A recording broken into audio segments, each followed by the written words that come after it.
Let's say you spent 24 years at one place. You won 6 Super Bowls. You went to 8. You increased the value of the franchise. And then the day you walked out, you started getting bad-mouthed and everything went against you, including a book. How would you feel? This is the Lombardi Line with former NFL executive Michael Lombardi. Now here is your host, Stormy Bonatoni, on VSiN, the Sports Betting Network.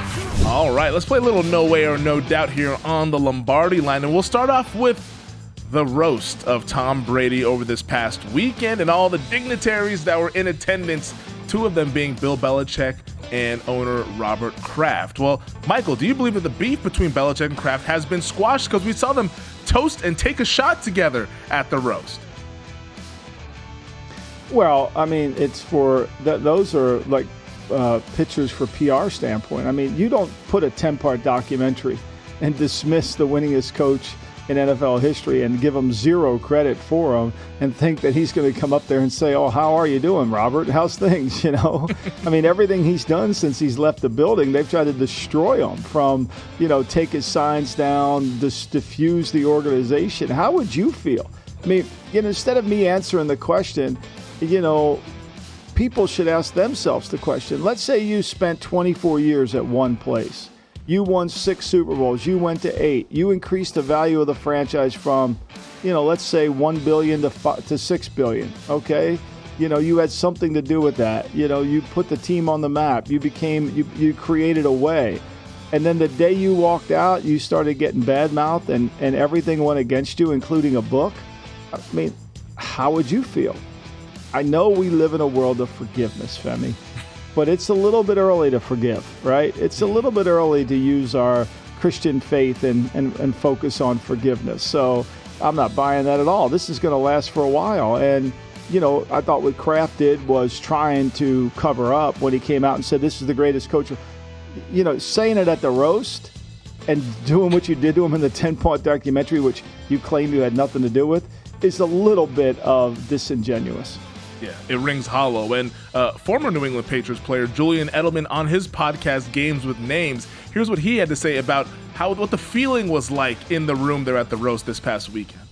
Tension in that room, though. It was real. Could cut glass. It was very real. It was very real. I was so awkward. I was watching Coach, and I tried to give Coach a heads up.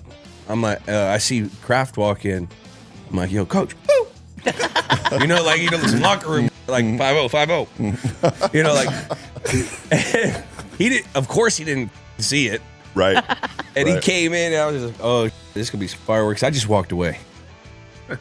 I mean, it kind of tells you what you laid out there. It's like, yeah, they can kind of do all this stuff for PR, but everybody knows how they really feel about each other. I mean, how would you feel, right?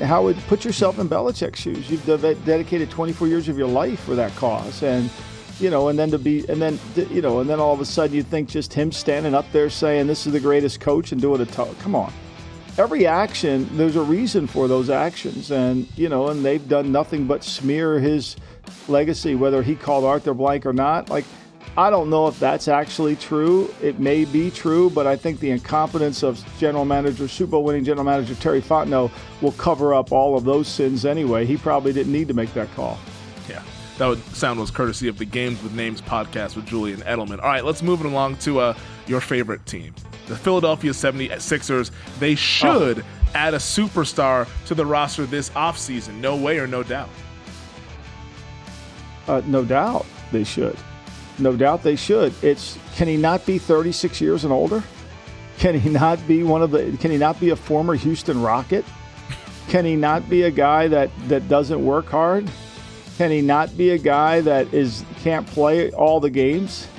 Can he not be a guy that is going to acquiesce to Embiid? I mean, yeah, but who's that guy? I mean, who is that guy? I love Jimmy Butler 2 years ago. I clearly said to I would have signed him over Harris, but what I was worried about with Jimmy Butler is what's come true is I didn't know how many years he had left. He wanted that 5 years, right? I was worried that body wasn't going to hold up.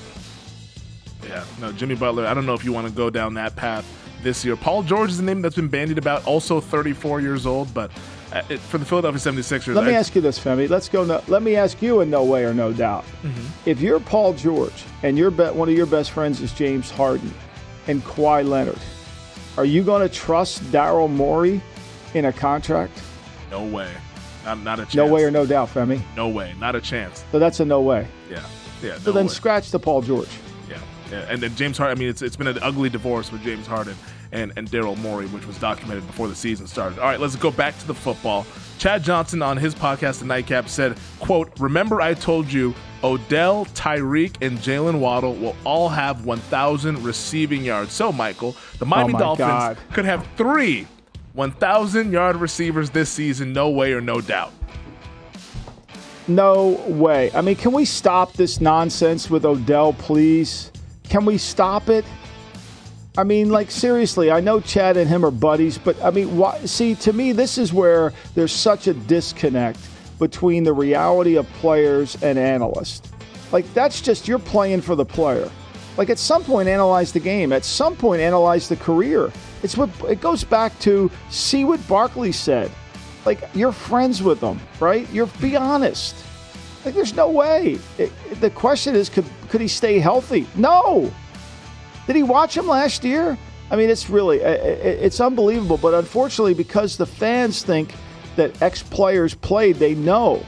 They really don't know about players. No ex-player spent time up in the player acquisition departments or evaluating talent. They never did that.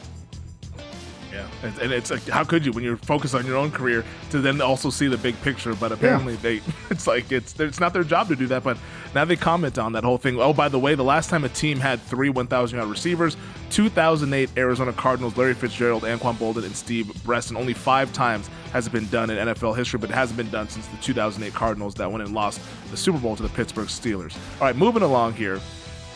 Austin Rivers, NBA analyst over at ESPN, was on the Pat McAfee show and said that 30 NBA players could play in the NFL, but 30 NFL players could not play in the NBA. So more NBA players could play in the NFL than NFL players in the NBA, no way or no doubt. Well, I think, to me, it's really, again, has Austin Rivers spent any time in player personnel? One of the things that I've always said, and I've studied the NBA, I love watching the players, and I think they're incredible. Like, could some of those guys transition? Could Barkley have been a great tight end? Absolutely, right? Could he have been a great tight end? No doubt. And there's Michael Jordan could have done anything. And, we're seeing this in the league now. But in the NBA, you can be a vertical player. You can be a straight line, have straight line speed, have straight line acceleration. In the NFL, you can't live like that, right? Anthony Edwards has everything you want in a great athlete. But there also is something called toughness. It's something called toughness. And so to play in the NFL, you got to have unique toughness. And as Barkley would tell you, I wanted nothing to do with that because it's a different kind of toughness than it is in the NBA.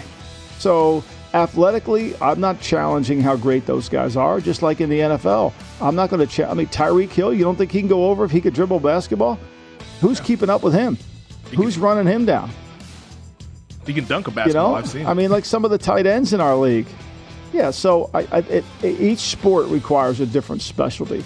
And you better understand both sports on what it requires to play in the NFL and play there. That's why Bob Myers must understand it, because he's coming from basketball into the NFL. Final one here. We'll see if we can squeeze another one in. But NFL draft grades are a reliable resource for off-season betting prep. No way or no doubt. I mean, when Elliott put that in, there's no way. I mean, we just went through, you and I on the GM Shuffle, we just went through the 21-20 grades. The Bears got an A+. From an analytical site, Pro Football Focus, they got an A+. They have one player remaining from that draft. They got an A+ on that day. They won 10 games or 11 games with the player that got them the A+. They're irrelevant, and they should be irrelevant because it takes 3 years to figure it out. Yeah, it's draft grades. Just throw them in the trash can, as far as I'm concerned, for your offseason. It's an exercise in futility. Yeah. It's a click game. Yeah, and it's basically the teacher. It's the student grading the teacher, because if you don't follow Mel's board, you're not getting a good grade. Exactly.